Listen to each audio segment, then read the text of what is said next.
All right, folks, coming up on Roland Martin Unfiltered for Tuesday, January 29, 2019. Get ready for the polar vortex. It's going to be dangerously cold all across the country, especially in the Midwest. Paul Goodlow of the Weather Channel is here with crucial information on how you can protect yourself. After Jussie Smollett from Empire was attacked overnight in Chicago, the attackers used the N-word and homophobic slurs. They even had a rope around his neck at one point. He is out of the hospital and safe. We got the pictures and also details. 4 black prisoners in an Ohio prison were chained to a table and stabbed by a white inmate. It is shocking video, and they say that the security guard actually set it up, but no charges were filed against him. In Baltimore, the state's attorney says no more prosecutions for simple marijuana possessions, and she is going to try to revoke 5,000 or so cases where folks have already been convicted. Also, the issue of workers. What is happening in this country to the American worker? We'll talk with Saunders, president of the American Federation of State, County, and Municipal Employees, to talk about also the resurgence of unions in Trump's America. Senator Kamala Harris, of course, killed it last night in a town hall on CNN, but new statements and old ones continue to generate criticism against her. And also, we'll pay tribute to the great R&B singer James Ingram. He died today at the age of 66 because of brain cancer. We'll be talking with Jeffrey Osborne, statements from Quincy Jones, hear from Johnny Gill, Regina Bell, and more as we give a proper tribute to James Ingram. It's time to bring the funk on Roland Martin Unfiltered. Let's go. Whatever the biz, he's on it. Whatever it is, he's got the scoop, the fact, the find. And when it breaks, he's right on time and it's rolling. Best believe he's knowing. Putting it down from sports to news to politics. With entertainment just for kicks, he's rolling. It's on go, y'all. It's Roland Martin, yeah. Rolling with Roland now. He's funky, he's fresh, he's real, the best, you know he's Roland Martin now.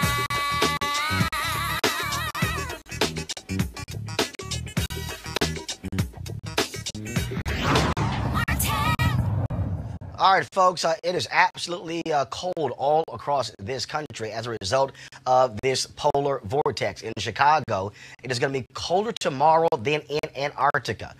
In Detroit, it could be as cold as 35 degrees below. We're talking about dangerously cold temperatures and high winds that's going to hit the Midwest and then the East Coast. Up to 83 million people could very well face sub-zero temperatures, and you need to stay on top of what's going on, especially when it comes to the wind chill and frostbite. Here to explain all of this is Paul Goodlow of the Weather Channel. Paul, glad to have you back on Roland Martin Unfiltered. How do we even get to this point that this much cold weather blanketing the country? Well, I mean, Roland, it's January. It's January 29th, so we're literally in the middle of winter, so cold happens. Now, you know, we always have a short-term memory. We have to remember the last time we had this type of cold air. It's been in many cities across the Midwest, maybe 25 years or more since we've experienced temperatures this cold for, several days like we're experiencing right now. But this is still winter. Now, yes, it is possibly record-setting cold in many cities. Chicago, for example, we've never had a high temperature as cold as it's forecast for tomorrow. I think that the record is 11 degrees all time, the coldest warm temperature of the day in Chicago.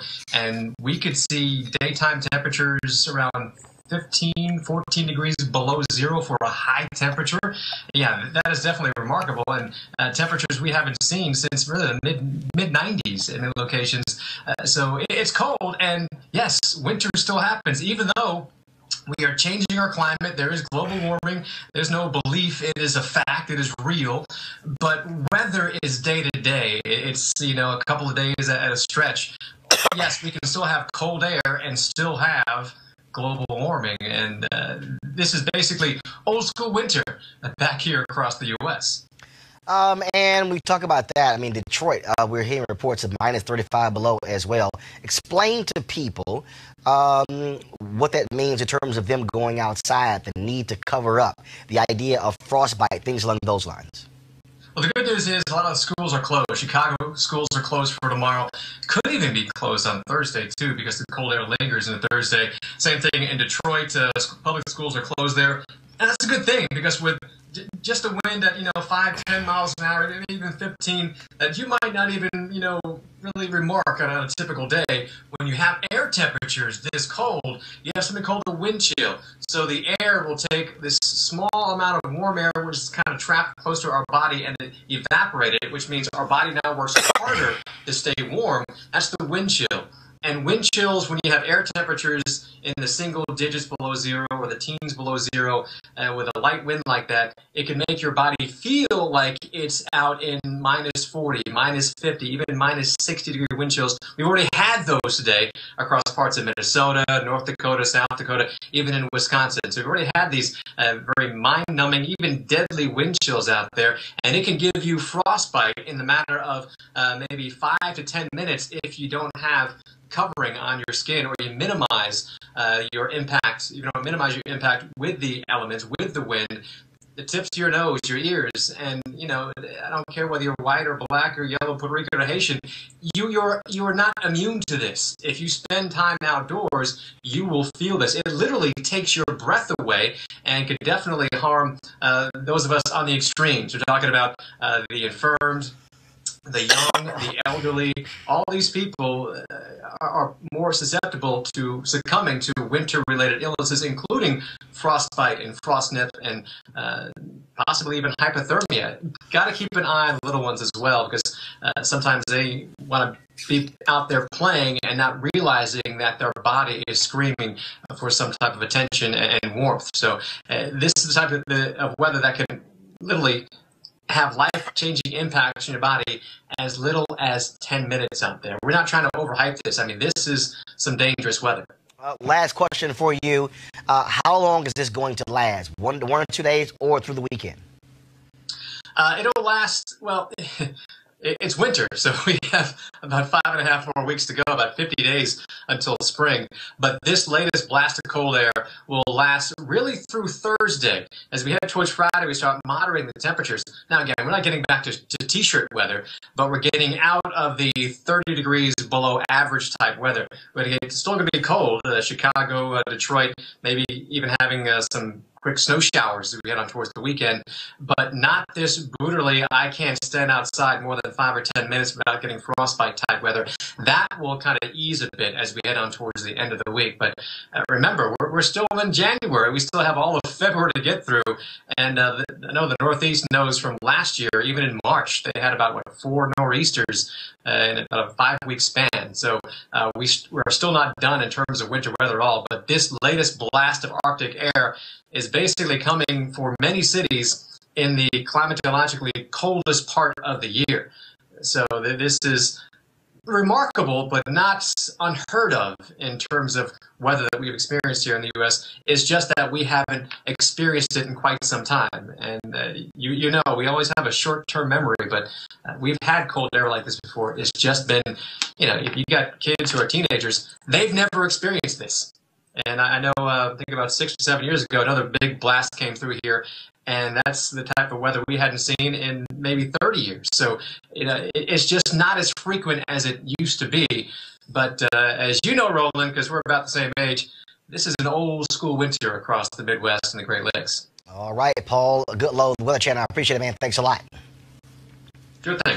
All right, folks, speaking of Chicago, a vicious attack against Empire actor Jussie Smollett. Of course, Jussie, who is black, openly gay, was attacked in Chicago by 2 white masked men yelling the N-word and homophobic slurs. According to the Chicago police, they poured an unknown substance on Smollett. The police also say that at one point, the attackers placed a rope around his neck. Now, Smollett told CNN's Don Lemon that he was shaken and angry and fought back. He took himself to the hospital and was treated and released. This is a photo here of Jussie's face. Now, many folks have been commenting all on social media as a result of the news of this attack. Lee Daniels, the creator of Empire, put out this video. It's taken me a minute to come to social media about this because, Jussie, you are my son. You didn't deserve, nor anybody deserves, to have a noose put around your neck, to have bleach thrown on you, to be called die, faggot, nigger, or whatever they said to you. You are better than that. We are better than that. America is better than that. It starts at home. It starts at home, yo. We have to love each other, regardless of what sexual orientation we are. Because it shows that we are united on a united front. And no racist fuck can come in and do the things that they did to you. Hold your head up, Jussie. I'm with you. I'll be there in a minute. It's just another fucking day in America. The studio behind Empire 20th Century Fox issued this statement, quote, "We are deeply saddened and outraged to learn that a member of our Empire family, Jussie Smollett, was viciously attacked last night. We send our love to Jussie, who is resilient and strong, and we will work with law enforcement to bring these perpetrators to justice. The entire studio, network, and production stands united in the face of any despicable act of violence and hate, and especially against one of our own." And so that was a statement there. Again, I reached out to Jussie about 2 hours ago. I have not heard back from him. I sent him a text to see how he was. As I said, he is actually out of the hospital, and so we certainly want to send our prayers to Jussie after this attack. All right, folks, let's talk about what's happening in Baltimore, where the state's attorney in Baltimore has decided to stop prosecuting cases of simple marijuana possession. Also, she will vacate the convictions of 5,000 people on the same charge. Joining us right now is State's Attorney Marilyn Mosby. Marilyn, how you doing? I'm doing well. How are you, Roland? I'm doing great. I mean, obviously, this is huge news. Why did you decide to make this decision now? Well, for several reasons. First and foremost, there's absolutely no public safety value to the prosecution of marijuana, which has been legalized in half the states across the country. It's disproportionately impacted communities of color. It erodes public trust because of that disparate sort of enforcement, and it's costly and counterproductive to the limited uses of resources that we have in a city like Baltimore. In 2017, we had 343 homicides with a year-end clearance rate of 31%. Last year, 316 murders, a 26% year-end clearance rate. It's time for us to get serious about what makes us safe, and jailing people for possession of marijuana is not what does it. We have seen other DAs across the country do this exact same thing. At the same time, while you have states that are also legalizing marijuana, and so you sort of have this back and forth when it comes to this issue. One of the things that also jumps out when we talk about this notion of vacating this is that so many people were sent to prison for long periods of time for basic marijuana use, and now you have folks who are making billions off the very same drug. Correct. You're absolutely right, Roland. And the problem is not just in the past, it's also in the present. So in 2010, the ACLU put out a report. In Maryland, the arrest rate for possession of marijuana was the 4th highest in the nation. And in Baltimore City, the disparity was even more glaring because you were 6 times more likely to be arrested for marijuana possession if you were a black person. You would think that that was the ways of the past, but even after the decriminalization of marijuana of 10 grams or less, you still have a disparate sort of role or enforcement that is being applied to black people differently. In 2015, it's now a civil citation in which they can issue, the Baltimore Police Department, 89% of the citations that they issued citywide were black. 2016, 94% were black. In 2017, 95% were the black people. And the most glaring sort of statistic is that 42% of the citations that were issued in only one of 9 police districts throughout the city happened in West Baltimore. In West Baltimore, where their population is 95% black, right, and impoverished. So what that says to me is that you're targeting and enforcing these laws disparately, even though the research has indicated that the use of marijuana among white and black people is the same, but you're targeting black, poor people in West Baltimore. And what do you hope other DAs will do, law and order folks will do when it comes to this whole issue of marijuana prosecutions? Because like I said, we have seen significant numbers of people locked up. You also now have NFL players and former players who are talking about the use of cannabis to make it easier when it comes to pain. We have an opioid crisis as well. So it seems that more and more people are coming to realize that just locking folks up and throwing the key away doesn't make any sense. It doesn't make any sense, in that we should be utilizing those resources towards solving homicides, going after violent offenders. You ask a mother who lost her son, where she'd like us as law enforcement to spend our money and our time and our resources, she's not going to say on marijuana possession. And you're absolutely right about the collateral consequences that are clearly evident in communities like West Baltimore, that once you get involved in the criminal justice system, you understand there are collateral consequences that come with that. The social, economic, political stabilities that result from being involved in the criminal justice system that have long-term effects on people. So it can affect adoptions and housing and immigration, employment, professional licenses.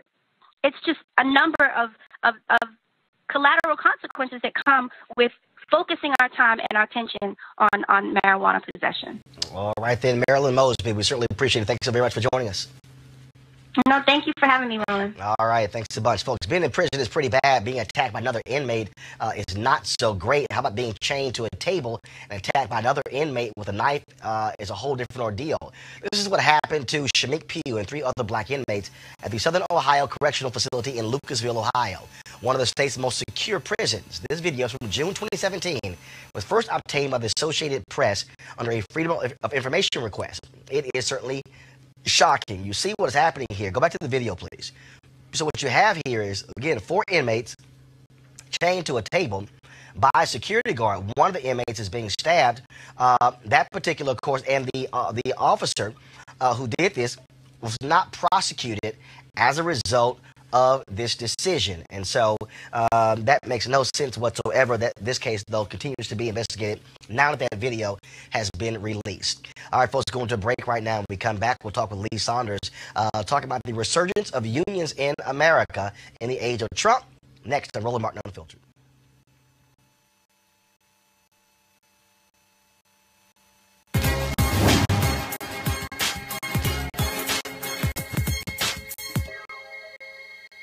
God has made us men long before men made us citizens. Minister Charles T. Walker.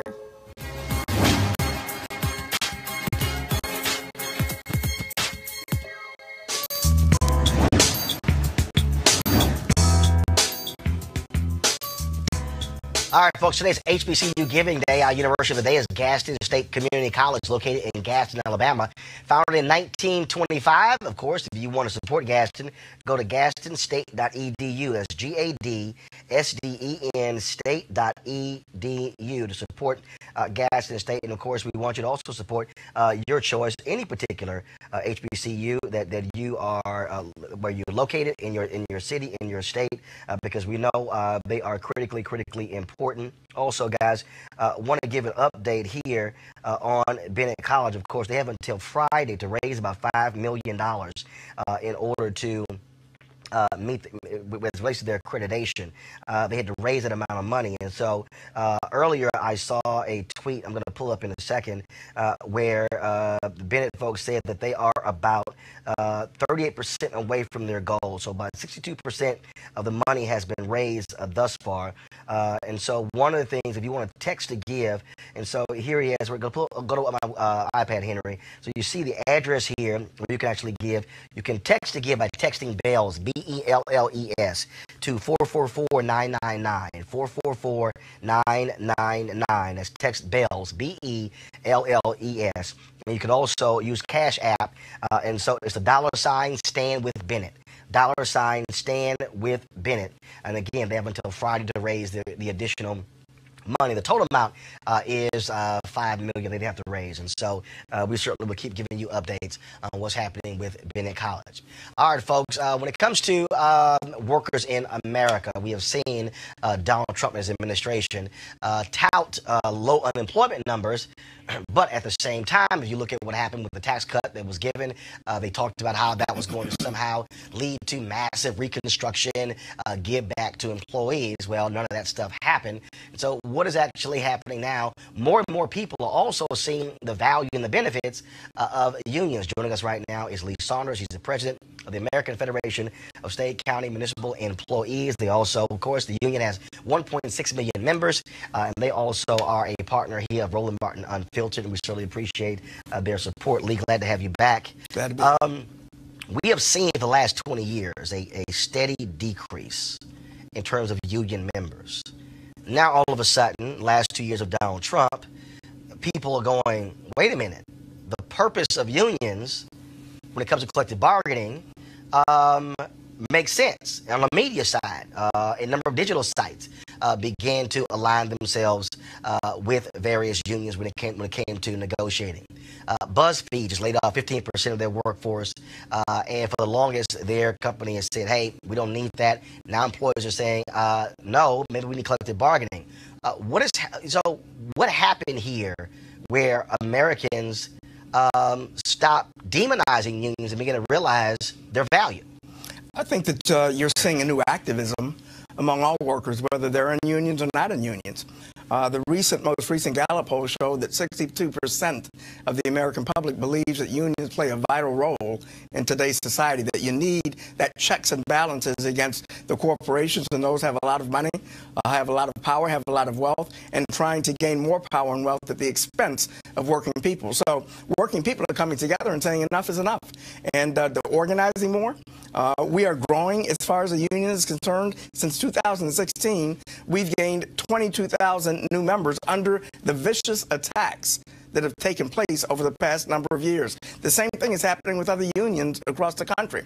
And you see the mobilization efforts, the strikes that are taking place, voices being heard saying enough is enough.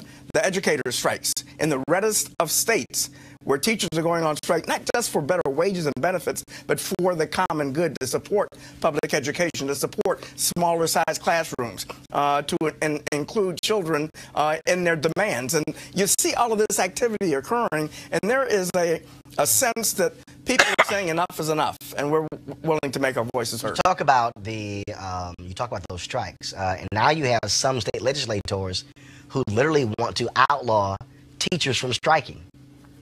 Well, in many of those red states where they did strike, there's a law that says that they can't strike, but that's not going to stop folks when they want to take collective action and understand that they've got to stand up for their rights, that they've got to stand up for their students, that we've got to stand up for public services, we've got to stand up for workers' rights. And you see that momentum carrying state by state by state, and I believe it's going to continue. When you talk about attacks on unions, I mean, we can really go back to early 1980s. Ronald Reagan as president, fires of air traffic controllers. Even though he got the endorsement of the Teamsters Union, you still had what happened was just the word union became a negative, became portrayed as being evil, as being bad. Do you also believe that unions had to, as they've been battling this for the last 30 years, had to learn a different way of communicating their value and purpose? Because in essence, they were being defined by their critics. We essentially had to get back to basics. And we let those critics define us, and that was a mistake. And we've learned from that. And the most important thing that we can do, Roland, right now is for us to talk and communicate with our members, to talk and communicate with working people who may not be in unions, to listen to what they've got to say, talk about the issues that impact on them, their families, their communities every single day, and then talk about the importance of unions and how we can improve their lives, how we can improve their wages and benefits, how we provide them collective power to fight back like never before. And that's exactly what we're doing. Now, of course, you also impact. How has AFSCME been impacted by the Janus decision and other unions? But of course, that Supreme Court decision that many folks, many unions were deathly afraid of. Well, a lot of folks had thought that with the passage of Janus and it becoming the law of the land, that would be the death knell for public sector workers, because essentially what it does is it makes in the public sector, every state is right to work. Right to work. It had just the opposite effect. We are thriving. We are growing. People are saying that this is unfair, that nobody can take our union away from us. So we're organizing like never before. Other unions are organizing like never before. And people understand that their power is being taken away from them, and that is not acceptable. You mentioned the fact that legislators and politicians many times wouldn't even use the word union. Well, unions have benefited workers all across this country, and now politicians are talking about unions, the importance of the trade union movement, the checks and balances that exist, and we've just got to continue to promote those folks doing those kinds of things. When we talk about, I had, of course, Bill Spriggs on, economist with AFL-CIO, Howard University, economics professor. And he talked about historically the importance of unions for African Americans. You got folks out there who are young, who are watching us right now on YouTube, Facebook, and Periscope. And so share with them again how disproportionately unions impact black folks economically compared to others. Well, if you are a union member and you're African American, your wages are substantially higher, your benefits are better, and you have a voice on the job. You cannot ignore those kinds of statistics. Where we have a union environment, whether it's in the public sector or the private sector, it disproportionately impacts in a positive way African-American families. Not only that member, but the families and their communities. And we've just got to continue to get that word out. That's one of the reasons why they're coming after us, because they don't want to see us have that kind of power, to see us have that kind of clout. So not only as far as African-Americans are concerned, but people of color, it's the same kinds of statistics.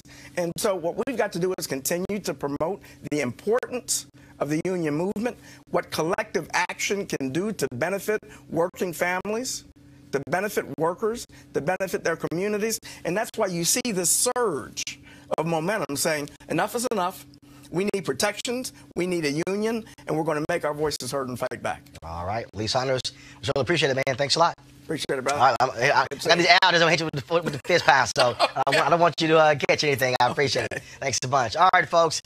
Last night, Senator Kamala Harris, of course, she was involved in town halls on CNN. I don't watch CNN, so Monique Presley, my producer, they were busy watching the show, texting me, telling me what happened, saying Senator Harris killed it. If you actually look at the ratings as well, it was the single highest single candidate town hall in CNN's history. A new poll out today also shows that Senator Harris and Joe Biden are the front runners for the Democratic nomination. Now, again, professional tip here, pay no attention to these polls this far out. Way too early. But Senator Harris was indeed impressive with how she was able to answer questions. Now, at the town hall, she talked about why she's in favor of Medicare for all and getting rid of health insurance companies. Watch this.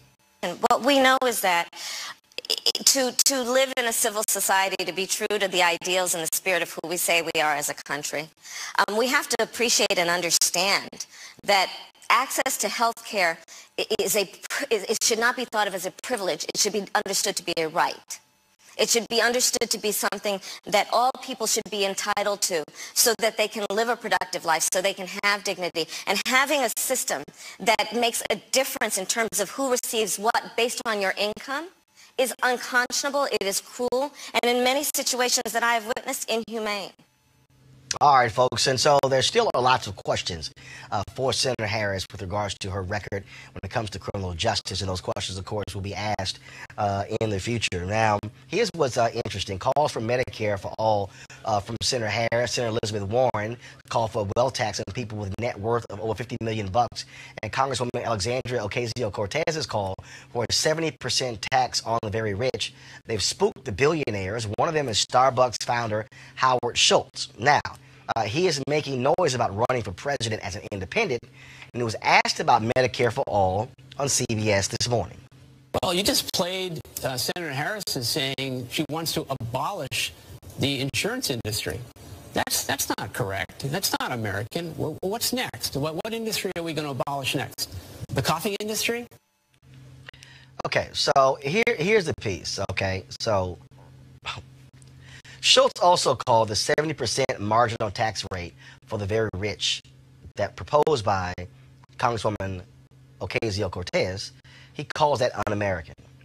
Now, here's also what's crazy here, y'all.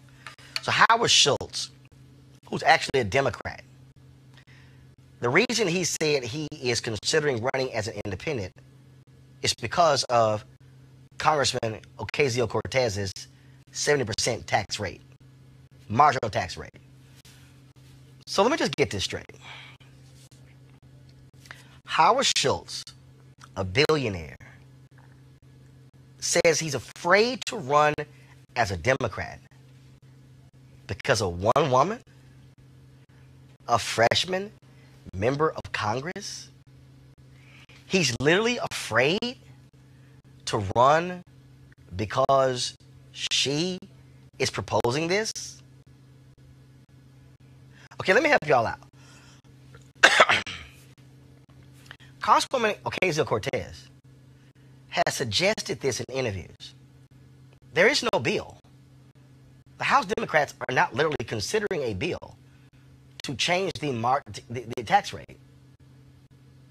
Okay, let me also explain to you that 70%, it's 70% after $10 million. After $10 million. He won't run as a Democrat because of that. Let me go ahead and just unpack this for y'all. Howard Schultz is scared. Howard Schultz is a wimp. Howard Schultz is actually deathly afraid to stand on a stage with the other Democratic candidates and defend his positions. You cannot convince me that this guy is saying, I don't want to run as a Democrat because of that New York young congresswoman. Do you know how weak and impotent that is? It's about as weak and impotent as paying $6 for a cup of damn coffee. That's stuck on stupid to me.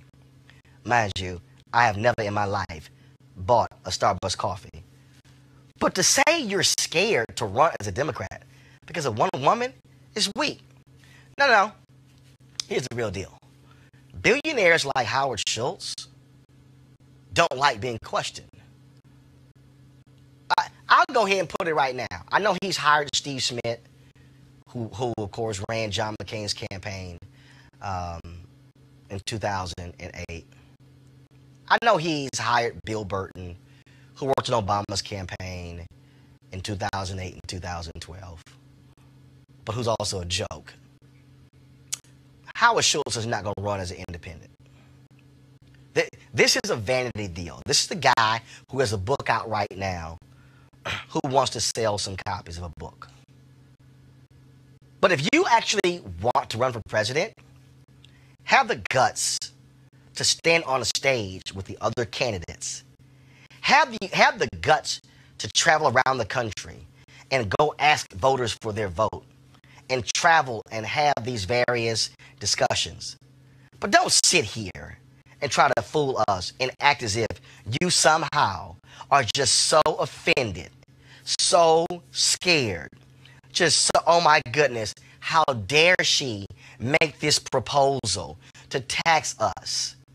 Dude, you're a billionaire.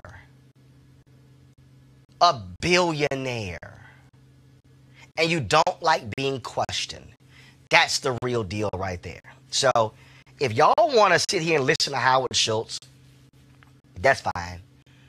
If y'all want to take him seriously, that's fine.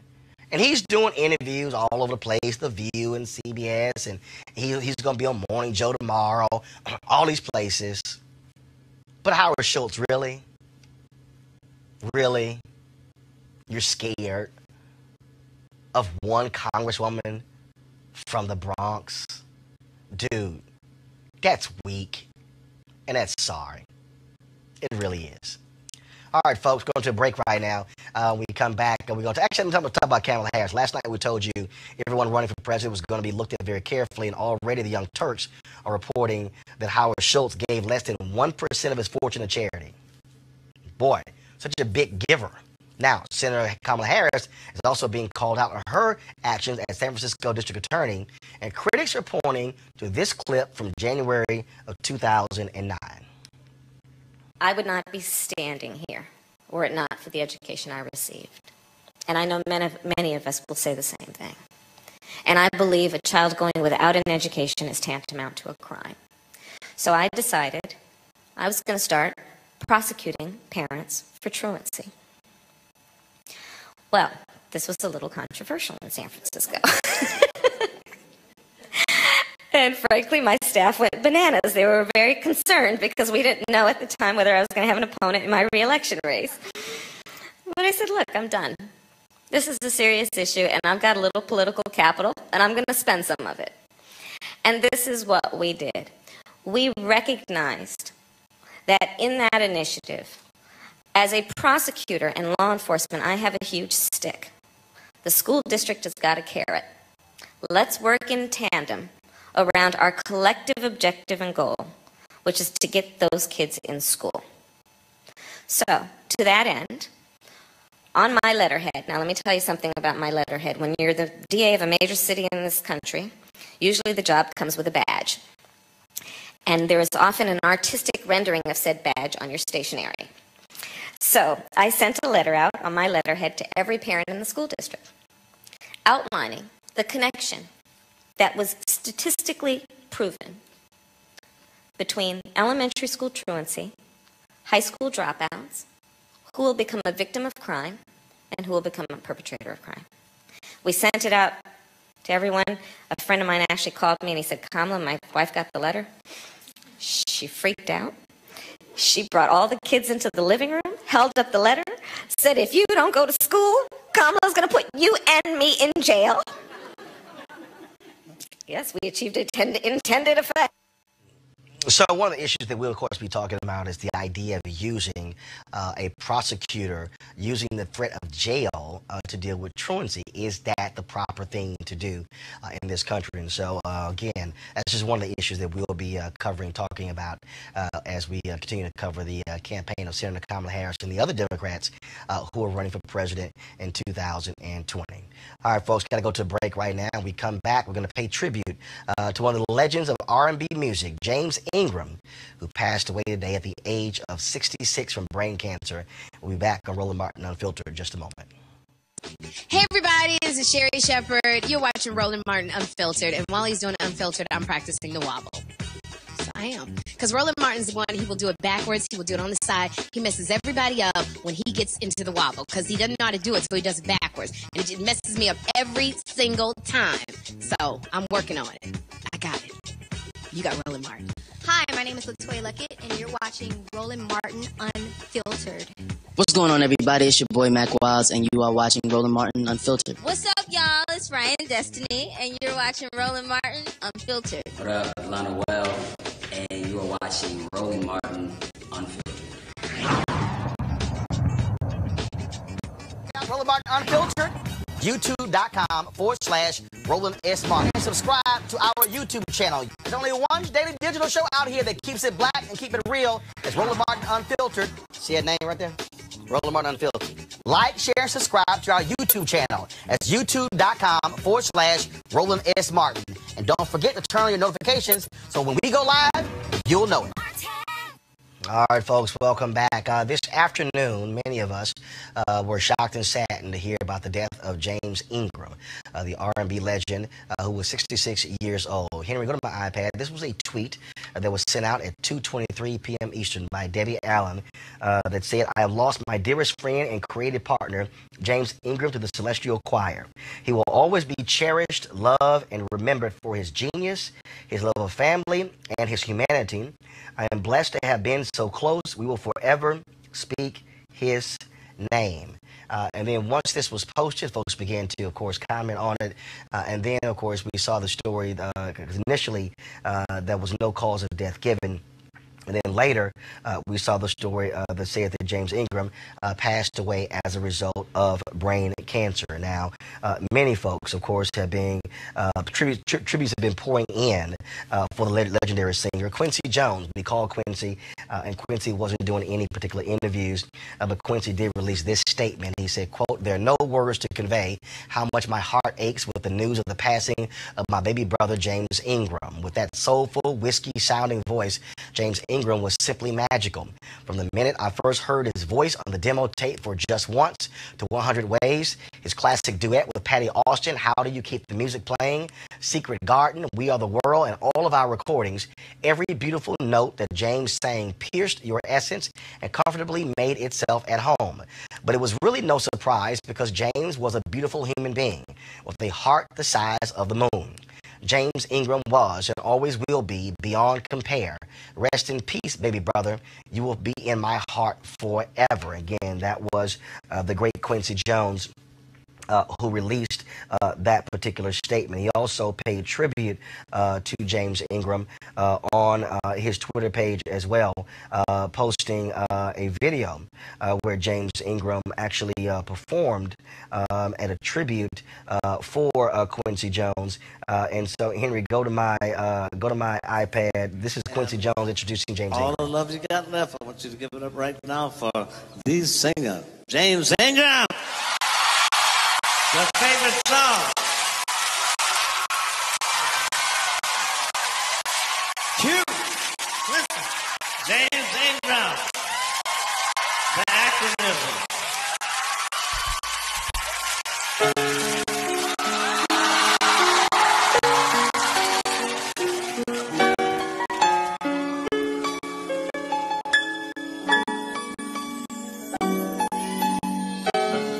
I did my best, but I guess my best. All right, folks, joining us on the phone right now is the incomparable Jeffrey Osborne.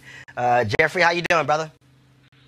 I'm great, Roland. How you doing, man? A little saddened, from the news. Absolutely. I saw your Twitter post earlier, and you said it was interesting because people always got you and James Ingram confused.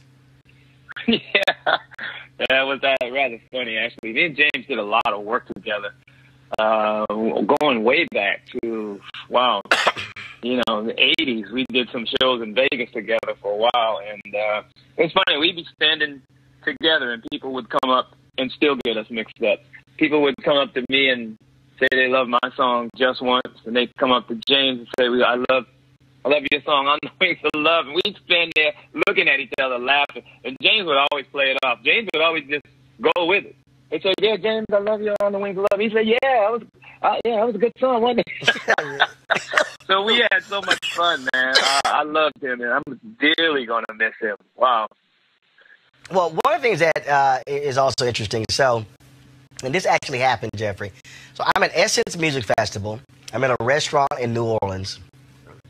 And a woman sitting at the table next to me, and she introduces herself, and she tells me she's James Ingram's daughter. And she said, oh, my God, my dad really enjoys your work. And I said, well, I appreciate that. And then what's so funny is I said, but I need you to tell me, how is it that your dad never, ever got the woman? I said, I swear, I listen to more to your dad's music. I said, and I always got sad because he never, ever seemed to get the woman in the end. So the next year was 2007. The History Makers had a tribute to Quincy Jones. And James Ingram was one of the folks who paid tribute along with Eddie Levert and others. And I walked up to James. I said, dog, I said, you never got the woman, man. He cracked up laughing so loud. And again, and his music was just amazing. But that was always the deal. It was just sort of just his style and his outpouring and so how he affected folks with those ballads. Right, exactly. Well, he had that voice, man. That voice just was amazing, man. It was, a real earthy sound in his voice that just connected with everyone. At one point, James and I did a duet album, which never got released. It's a shame that it never got released, but it got mixed up in a record company kind of a duel. And, we spent a lot of time together, James and I. He was over my house. I was over his house. We wrote some stuff together for the duet album. And sadly enough, it never came out. But he was an incredible guy. He was a crazy guy, man. He was so full of fun, man. I tell you, it was amazing. And I'm blessed to have spent the time that I did with James because we did a lot of shows together. He's just a beautiful person and a spirit and an incredible vocalist. And one of the things that when we talk about, cats like him and just like you, the problem is the music game has changed and folks always talk about that really on popular radio, there really is no place for mature, or I say grown-ass singers. But you still have this huge fan base that appreciates a great ballad. that James Ingram, 100 Ways, or of course the duets that he would do with Patty Austin? Oh, amazing. Yeah, the duets were amazing. How do you keep the music playing? I mean, just incredible songs. I mean, Just Once. I mean, even I Don't Have a Heart. I mean, he just had incredible songs. And, yeah, I mean, you can't replace that kind of music in the history of music. I mean, your music has changed today, but there are people that will go down in history for their accomplishments and their contributions, what they've made to music. And believe me, I mean, even though the music has changed today, so many people still appreciate someone who can deliver a ballad, someone who is always touching your soul. That means a lot. That really means a lot. And I also think that, the young people that are making music today, I mean, they've listened and they studied and, they respect it 100%. It's just a different thing. Music is just in a different state right now. All right, then, Jeffrey Osborne, man. I certainly appreciate always good chatting with you. Oh, always, Roland, man. And thank you for doing this tribute to James because he definitely deserves it, without a doubt. Absolutely. He's the one legendary brother, man. Love him to death. Absolutely, Jeffrey. I appreciate it. Thanks a lot. All right, folks, we're going to go to another legend. Let's go to Regina Bell, who's on the phone. Regina, welcome to Roland Martin Unfiltered. Hey, Roland. Good to talk to you. Hate to talk to you under these circumstances, but just share your thoughts with our audience about James Ingram. Wow. Well, I mean, what do you say? A legend, an icon, one of the most memorable voices that we've had in a while, especially through the 80s and the 90s, is gone. What can I say? The last time that I saw James was 2014. I was doing the Soul Train cruise. And I remember I was going to my room, and I hadn't seen him with his head shaved. And so I didn't know who he was. I didn't place who he was right away. And he went off on me. Like, I know you're not trying to not know who I am. I was like, James? And he's like, yeah. He's like, girl, don't play with me. He started coming towards me like he was going to shake me. But, I mean, he was that kind of brother. He wasn't just a great artist. He was just a great person and always had great words of wisdom. I remember me and my brother would have issues. In fact, I met him through my brother, Bernard Bell, who had an opportunity to work with him. And when I couldn't see eye to eye with my brother on certain things concerning music, I called James, and James would get him straight. So, I mean, a friend, somebody who just gave us some of the greatest love songs ever. He's gonna be missed. I don't know what else we can say. Things that I mean, his voice obviously was distinct, and when you think about, again, James Ingram, you don't think of fast songs. I mean, you really think about these really slow, emotional, heart-wrenching songs that touch you at your core. Right. Unless you know that he co-wrote songs like PYT, which is one of my absolute favorites, by Michael Jackson. So, I mean, he had the ability to do it all. That's what we know him for. But when I tell you his legacy extends way beyond just a love song, of course, that is some of his greatest hits.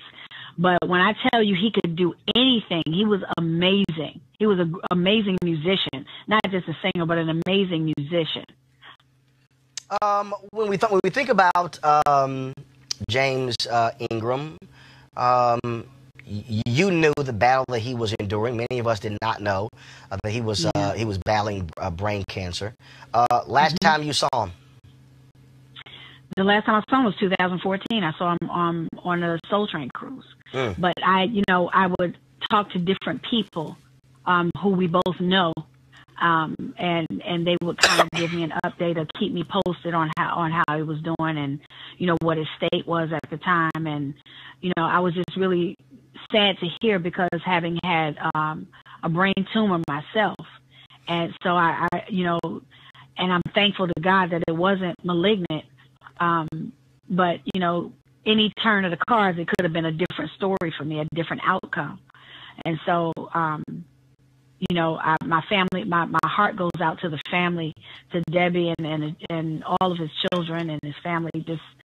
It's just so much, you know, just to have to know that he's fighting this fight. But now I'm thankful to God that he doesn't have to fight anymore. He doesn't have to go through any of that anymore. No more of the suffering, no more of the pain, no more of the, you know, all of what entails that comes with that. He doesn't have to deal with that anymore. Absolutely, absolutely. Regina Bell, we certainly appreciate it. Thank you so very much for joining us. Thank you, Roland, and thank you for, you know, because it's going to take us to keep, you know, our great icons, our musical legends. It's going to take us to keep them alive. I think we killed them twice when we don't remember them. So I'm so grateful that you're doing this, and I'm sure a lot of other people will jump on the bandwagon. So thank you for having me. I appreciate it. Thank you so very much. All right, folks. Earlier today, I also called Lionel Richie. He's actually filming as we speak American Idol in Hawaii. Wanted to join us, but certainly wanted to express his condolences to James Ingram as well. In addition, I called Eric Benet, one of our, of course, newer singers, of course, offering his balance, if you will. And he is flying as we speak, and also wanted to express his thoughts and perspective on James Ingram. We're on Instagram right now, and there's so many different posts here of different people, of course, expressing the love and appreciation for James Ingram. Here, you can go to my iPad. I'm just showing you some of the stuff that we have here again. And so you look at some of the responses, all kind of different people posting their photos, as you saw the duet there with Patty Austin. And then we're trying to get Johnny Gill on the phone as well. And so, but right now, while we're trying to get them on the phone, here is the tribute from 2007.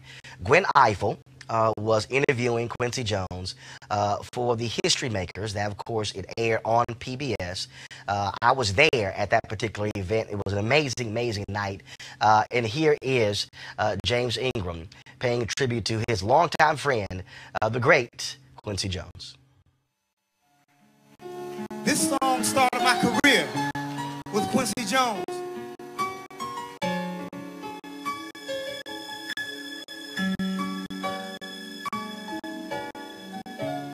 I did my best, but I guess my best wasn't good enough. 'Cause here we are back where we were before. Seems to always changing. We're back to being strangers, wondering if we ought to stay or head on out the door. Just once, can we figure out what we keep doing wrong? Why we never last for very long? What are we doing wrong?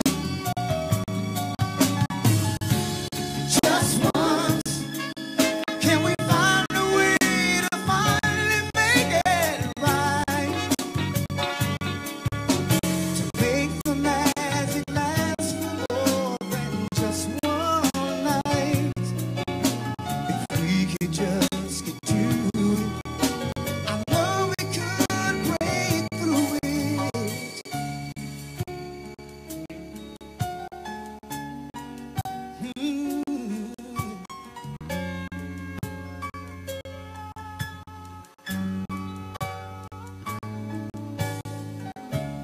I gave my all, but I think my all may have been too much. 'Cause Lord knows we're not getting anywhere.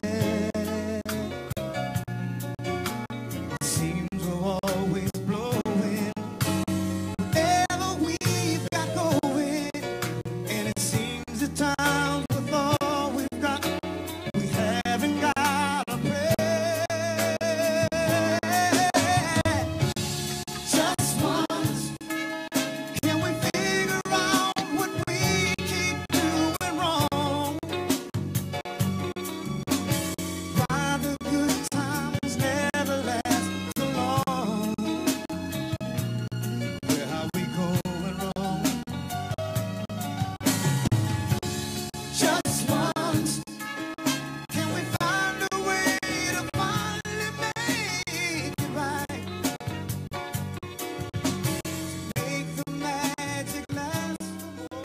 All right, folks, I'm going to close our show out with this here.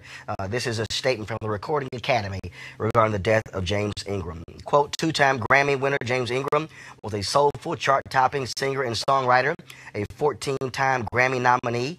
Ingram earned 2 Grammy Awards in the 1980s, Best R&B Vocal Performance, male for 100 Ways, and Best R&B Performance by a duo or group with vocals for You Mo Be There, a duet with Michael McDonald.